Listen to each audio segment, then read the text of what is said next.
The Chevy Bolt may be a small car, but it's a big deal. It launched nearly 10 years ago to be kind of an electric, affordable city car. It was somewhat of a smack in the face to the EVs are prohibitively expensive argument. Sure, the Nissan Leaf existed, but it was, well, ugly. Chevy eventually had some battery issues and then some press issues, and it was eventually canceled in 2023. But after a brief hiatus, the Bolt is back. For now. Yo, you really gotta check out this interior. It's much improved. Hold on, you're getting ahead of yourself. You'll have to forgive him. We clearly have a lot to get into. Wait, you mean they still have that ridiculous door chime?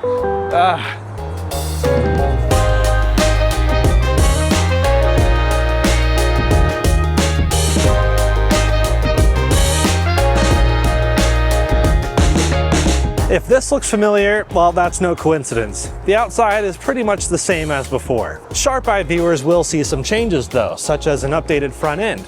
Although I'll give you 20 bucks if you can tell me what's changed without looking at the old one. And there's a new rear end, which actually is a bit more notable. They moved the taillights up here from down here. Remarkable. And you have an RS badge if you get this new RS variant, which makes you look a little bit sporty, especially when combined with this beautiful habanero color. I actually like this a lot.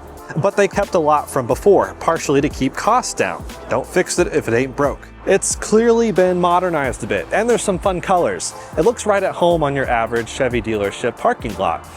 But nothing's really super stand out. It's just kind of a generic SUV car EV thing. But that's okay. What matters is what's on the inside, which is good because most of the new stuff is beneath the surface. Inside, we see a lot of improvement. Oh God, this door isn't gonna work. So much better. So as I was saying, a lot of improvements here.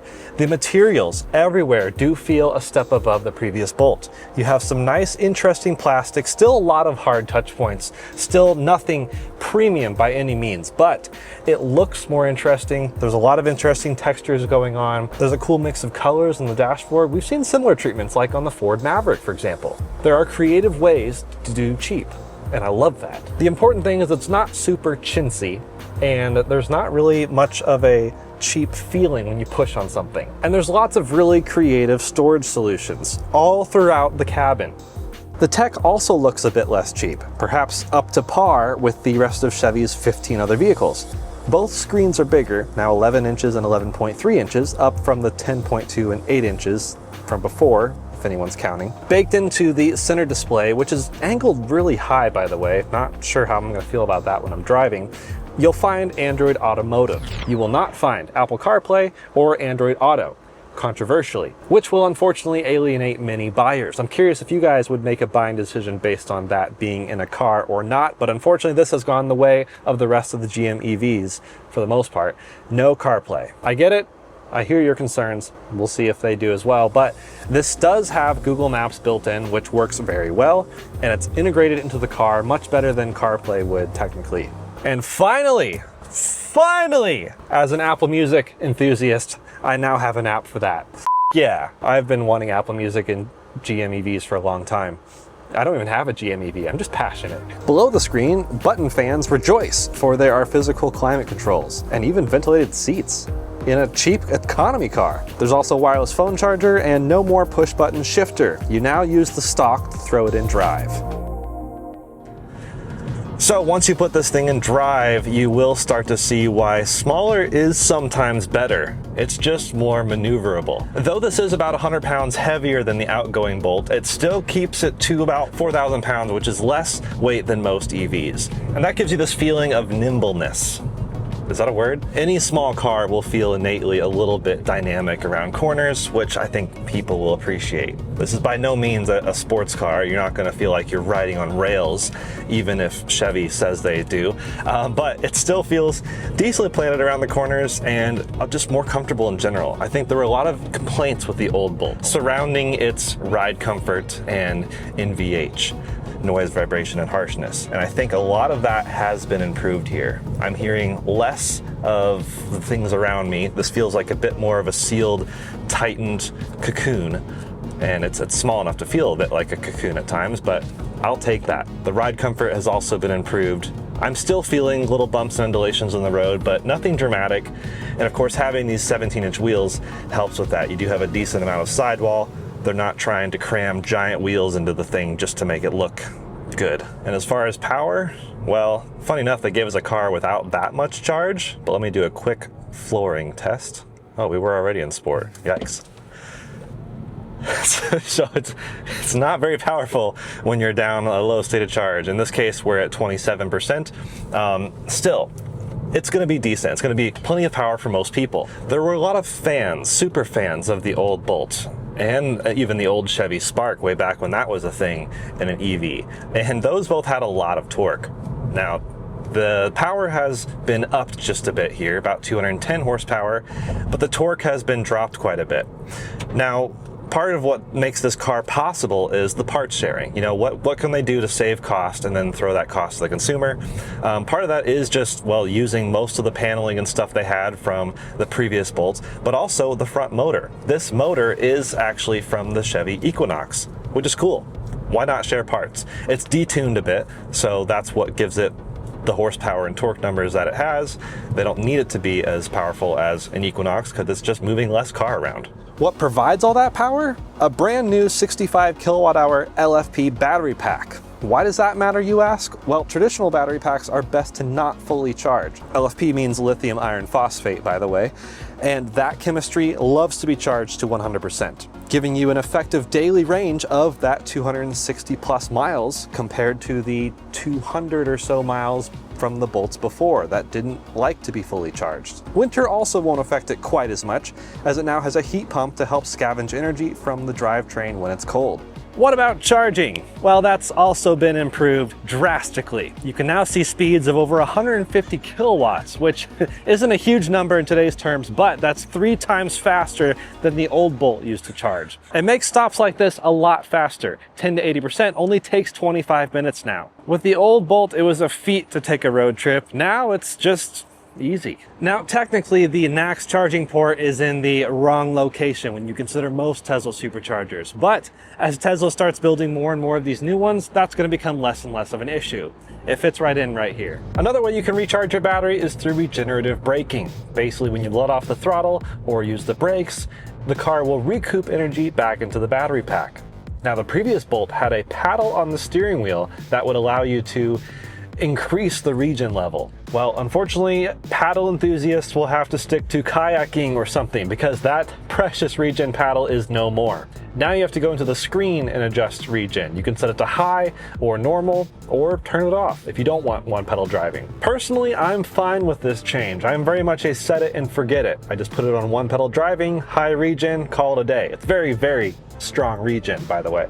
But I think many Bolt owners are upset about this change. In fact, I think they're considering going to Chevy's headquarters with pitchforks to make their point. And whether you're creeping around a parking lot or just driving on the highway, you can actually pull up the 360 camera to see what's around you. You can make sure you don't curb your wheels when you're parking. And what's really cool is you can actually now plug a flash drive into the car and the car will record dash cam footage in all directions, all 4 cameras on the outside. So in case of a car accident or something, you have proof you weren't at fault. It's a fantastic solution that not everyone has for some reason, even though every car seems to have cameras nowadays. Driver assistance has also been improved. Welcome to the 101.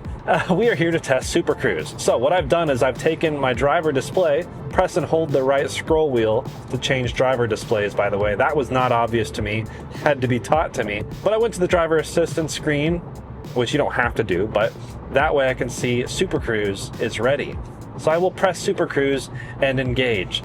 The steering wheel shines bright green and automatic lane change immediately. Super Cruise is not new, it's been in GM for a long time, but it is getting smarter. In this case, I am on the Highway 101, switching to Highway 23, and Super Cruise did it all for me. It's no longer restricted to one specific road. It now can link Super Cruise map roads, which are getting more and more by the day, it seems, and it can now allow you to have a bit closer to point-to-point navigation. Don't get me wrong, Super Cruise is still leagues behind Tesla's FSD or full self-driving, but it is getting smarter. Like I said, it will take you to the exit lane when you're getting off the highway. It tells you when to take back over control. But as long as you're staying on Super Cruise roads, which is now a setting in Google Maps, you can say prefer Super Cruise routes. It will just link it all for you, and you can just sit there hands-free. But you should be ready to take over just in case at any time. Ride comfort, of course, extends beyond the suspension. The seats are actually improved just a bit. I wouldn't say drastically. They're still not what I would say is ideal road tripping material, but I'm decently comfortable. Driver's seat in this case is powered. Passenger seat is unfortunately manual still, but again, saving a bit of cost, making this car exist. When you pair the decently comfortable seat with having ventilation and heating, and also a heated steering wheel, although I wish it had more than one heat setting, it makes for a pretty comfortable front row, which is important because statistically speaking, people in the front are probably the ones that bought the car. But how is it in the back? You know what, I'm glad it's good up there, and it's actually pretty good back here. I have quite a bit of legroom, more than I would have expected seeing the car from the outside looking in. And I am 6 foot tall for reference, about 1.82 meters, and totally fine back here. There's even a couple cup holders in the center if you don't have a third passenger. And there are 2 USB-C ports back here, which I think is new. I don't think that was a thing before. The previous Bolt could have rear heated seats as an option. This one does not, unfortunately, even in the highest trim. But hey, it's okay. I do have a nice panoramic glass roof, another option, but I think it's definitely worth it. Makes it feel a bit more spacious and airy back here. And I love having a bit of a view out the top as a rear passenger. One thing I really wish this had was rear air vents. Maybe it gets a pass as a small car. You know, it's a small cabin to maintain climate in, but your pets or your kids may not be as understanding. Are we there yet? Shut up!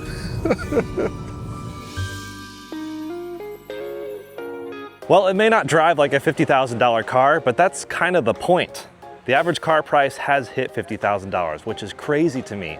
And the fact that this exists is a huge win for us, the average consumer, who doesn't want to spend $50,000 on a new car, especially an electric car. See, people loved the Chevy Bolt. GM sold like 200,000 of them back in its first run, and I'm hoping they sell a lot of these. Unfortunately, we only get this for about 1.5 years before they transition the plant to something else. That's kind of what they're doing. They're just slotting this into a current opening in a manufacturing plant in Kansas. But I'll take it. I'll take what I can, and hopefully some of you guys do as well, because you see, if people buy these things, it tells Chevy that people want a small, affordable electric car. And that's kind of the camp I fit in. I'm more likely to buy this than any of its bigger cars. If you want more power, if you want more space, you can of course spend more money, and that's fine. GM has lots of other good EVs out there, but this one really strikes a pretty good bargain. If you're curious on buying this or a Leaf, its direct competitor, or maybe any of its other bigger siblings, you can go to kvb.com for a fair purchase price. But I hope the small, affordable EV is here to stay. Maybe they'll cancel this in 18 months and bring something else out entirely. Either way, let's keep the spark alive. I love ending on a double entendre. Chevy's really toying with our hearts, aren't they? They had the Bolt for a few years, and then they canceled it. But then they brought it back. But then now that it's back, they're telling us that they're canceling it again. So I don't know, but I'm pretty disappointed to see that this might be leaving us soon.